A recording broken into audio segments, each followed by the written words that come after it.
was a house kind of catty-cornered across the street and up a side street, a couple of houses. It was sky-high in flames. And then there were sparks coming from that house at our front window. And by then, we all decided, wow, we really had better get out of here. We then left the house. And as we left, we kind of looked back, and nothing really was going on. And when we left the city, we looked back, and there was smoke coming up from the hills in the north end of San Bernardino. We had no idea, if it was standing or not standing. So we kept looking at the news, and, trying to figure out what was going on. And then we finally got a call from the guy that my husband had been studying with, and he said, well, Ray, I just left your house. I was standing in the front yard, and the highest thing left standing was your chimney, and next was your refrigerator. Kathleen Albrechtsen was one of many who were greatly affected by the Panorama Fire of 1980. With the destruction of not only her home but her workplace, it took a great deal of strength to rebuild her life. She was one of 13 Campus Crusade for Christ employees to lose their home that day. The morning of November 24th, 1980 started out just like every other morning. Things took a turn as smoke began billowing out of the north at 10:41 a.m.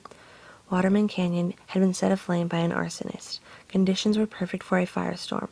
Low humidity and low fuel moisture, along with high winds from the east, commonly known as the Santa Anas, created a deadly environment for the fire. 100-mile-an-hour winds were reported, and within 5 minutes, 5 acres had been burned to the ground, and things were moving fast. Soon, 5 acres became 500 acres with no containment in sight. The Panorama Fire of 1980 was one of the worst fires that Southern California has ever experienced. It destroyed almost 24,000 acres of trees and brush in the San Bernardino Mountains and neighboring areas. 4 civilians died, and over 2,000 were injured. 50 homes were damaged, and 280 were destroyed, along with 64 other structures that were burned to the ground. One of these buildings that was affected was the Arrowhead Springs Hotel, which, at the time, was the headquarters for Campus Crusade for Christ. Campus Crusade for Christ moved into the Arrowhead Springs Hotel in 1962. They added several structures to the site, including a legal building. It was that building, along with 4 others, that was burned to the ground on November 24th. Kim Rohn was one of many who were working in the law offices at the Arrowhead Springs Hotel on the morning of November 24th.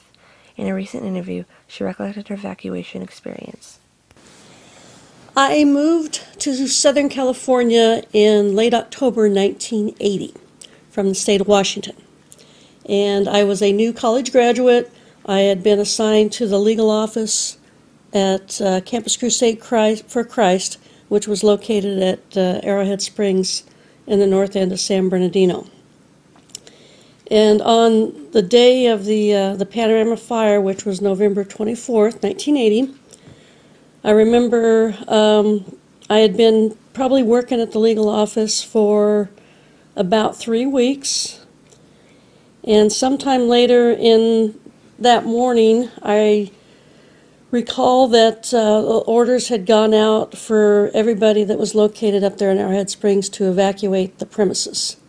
So all of us basically left the building, got in our cars, and drove off of Arrowhead Springs and went to our respective homes.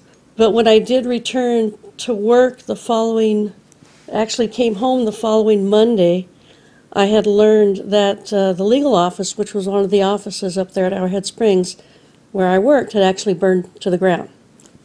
And that was a very emotional experience because, like I said, I'd only been working there for about 3 weeks. We lost everything from a legal standpoint related to Campus Crusade. We spent the next week, there were, I think, 3 attorneys and 2 or 3 support staff. We spent the next week or so literally sifting through all the ruins in the legal office. The Panorama Fire of 1980 was a force that swept through the mountains, burning everything in its path. Fortunately, thanks to the firefighters of San Bernardino County and the employees at Campus Crusade for Christ, the historic landmark that is the Arrowhead Springs Hotel wasn't destroyed. However, those who worked there were still affected, as were hundreds of others in the area.